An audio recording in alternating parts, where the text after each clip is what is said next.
अस्सलाम वालेकुम स्टूडेंट। आज हम पढ़ेंगे एक्सरसाइज 1.6 का इंट्रोडक्शन। इस इंट्रोडक्शन में हमारे पास बेसिक ऑपरेशंस मौजूद हैं, जैसे एडिशन, सब्ट्रैक्शन, मल्टीप्लिकेशन और डिवीजन। सबसे पहले इसको अच्छी तरीके से समझेंगे, फिर हम एक्सरसाइज 1.6 करेंगे। अच्छा, इसकी पहली जो हमारे पास बेसिक ऑपरेशन है वो है addition of complex number. For example मैं कह दूं हमारे पास Z1 प्लस Z2 है, कोई भी कॉम्प्लेक्स नंबर। अब Z1 किसके बराबर, A प्लस आयोटा B, और Z2 C plus iota D। इसमें हम क्या करते हैं कि हम रियल नंबर को साथ का ऐड करा देते हैं और कॉम्प्लेक्स नंबर इमेजिनरी नंबर को अलग कर देते हैं। देखिए यहाँ A हमारे पास रियल पार्ट है और यहाँ पर C रियल पार्ट, इन दोनों को साथ रख दिया प्लस की साइन, और B प्लस D ये दोनों हमारे पास इमेजिनरी पार्ट हैं, इसको मैंने आयोटा के फॉर्म में लिख दिया। अब इस तरीके से भी लिख सकते हैं और इस तरीके से भी लिख सकते हैं। दो मेथड हैं, जो आपको अच्छा लगे वो मेथड आप यूज़ कर सकते हो।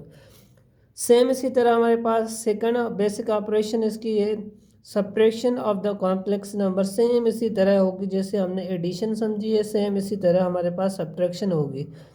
Z1 माइनस Z2, अब रियल पार्ट को रियल पार्ट से माइनस करा देंगे और इमेजिनरी पार्ट को इमेजिनरी पार्ट से माइनस करा देंगे। देखें A यहाँ रियल पार्ट है और C रियल पार्ट, इन दोनों के यहाँ पर माइनस की साइन है, तो A minus C plus iota, और यहाँ पर आयोटा मैंने कॉमन ले ली B माइनस D। तो ये हमारे पास इमेजिनरी पार्ट है, ये हमारे पास रियल पार्ट है। हम इस तरीके से भी लिख सकते हैं और इस तरीके से भी लिख सकते हैं। अब तीसरी इसकी बेसिक ऑपरेशन है multiplication of the complex number. For example Z1 into Z2।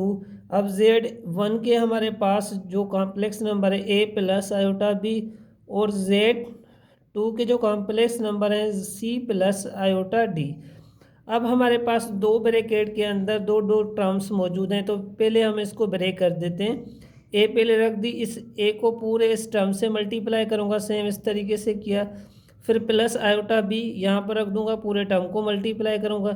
जब ए को सी से मल्टीप्लाई किया ए सी आ गया, और ए को मैं डी से मल्टीप्लाई करूँगा तो आयोटा ए डी आ गया।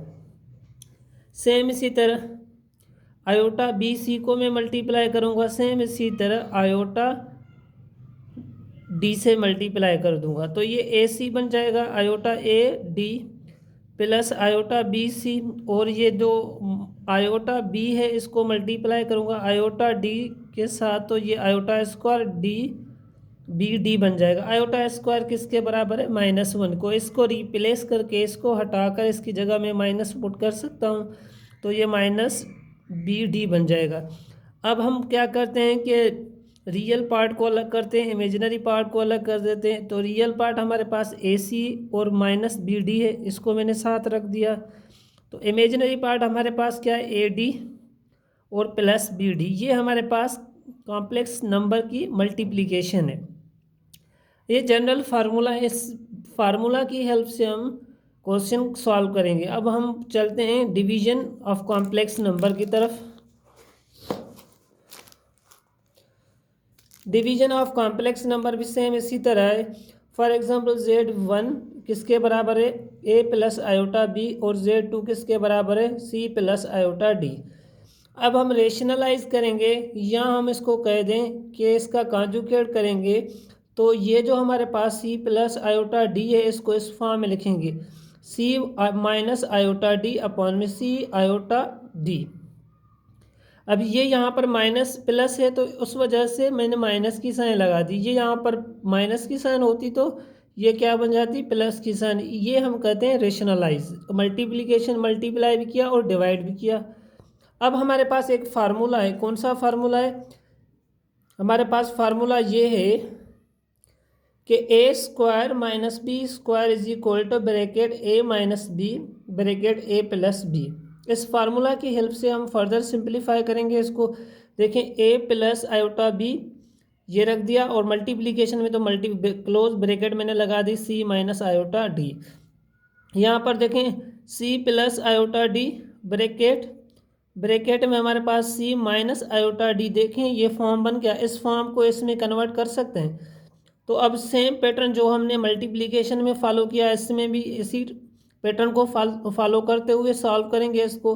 पहले ए को मैं बाहर निकाल दूंगा, उसको इस ए के साथ ये पूरी टर्म को मल्टीप्लाई करूंगा, सी माइनस आयोटा डी, फिर प्लस आयोटा बी को निकाल दूंगा, इस पूरे टर्म से मल्टीप्लाई कर दूंगा। अब देखें ये फार्मूला बन चुका है, तो इसकी जगह मैं ये पुट कर सकता हूँ ए स्क्वायर सी के ऊपर स्क्वायर माइनस फार्मूले की और आयोटा डी स्क्वायर। ठीक है, अब मैं क्या करूँगा, ए को सी से मल्टीप्लाई करूँगा ए सी, और ए को मैं माइनस आयोटा डी से मल्टीप्लाई करूँ माइनस ए डी आयोटा। फिर हम क्या करेंगे, आयोटा बी को सी से मल्टीप्लाई करूँ तो प्लस बी सी आयोटा। अच्छा, आयोटा बी को मैं माइनस आयोटा डी से मल्टीप्लाई करूँ तो आयोटा आयोटा स्क्वायर बी और डी बन जाएगी। अच्छा, यहाँ पर आप लोगों को पता है कि आयोटा स्क्वायर का वैल्यू क्या होता है, -1। तो यहाँ पर -1 को मैं इस पूरे टर्म से मल्टीप्लाई करूँगा तो -1 आएगा, माइनस इंटू माइनस प्लस बन जाएगा, तो ये बी डी प्लस में बन जाएगा। अब यहाँ पर सेम इसी तरह हम कर देंगे कि माइनस और माइनस प्लस बन जाएगा, तो यहाँ पर मैं प्लस की साइन लगा दूंगा।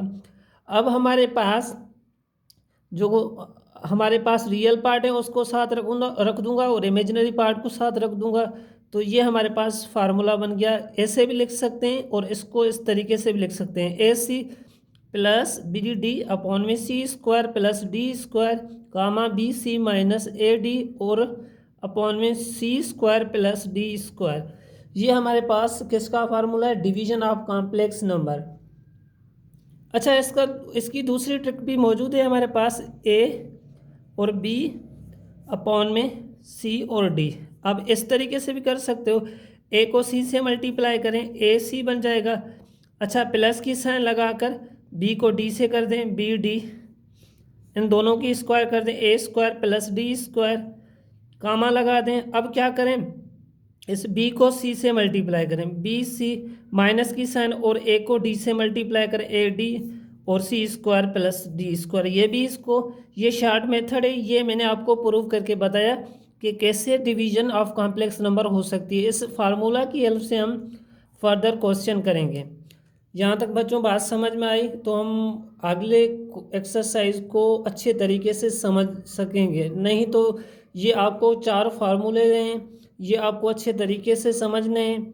एक हमारे पास एडिशन, दूसरा हमारे पास सब्ट्रैक्शन, मल्टीप्लिकेशन और डिवीजन। ये 4 फार्मूले आपको अच्छे तरीके से आने चाहिए, तब आपकी एक्सरसाइज 1.6 सॉल्व होगी।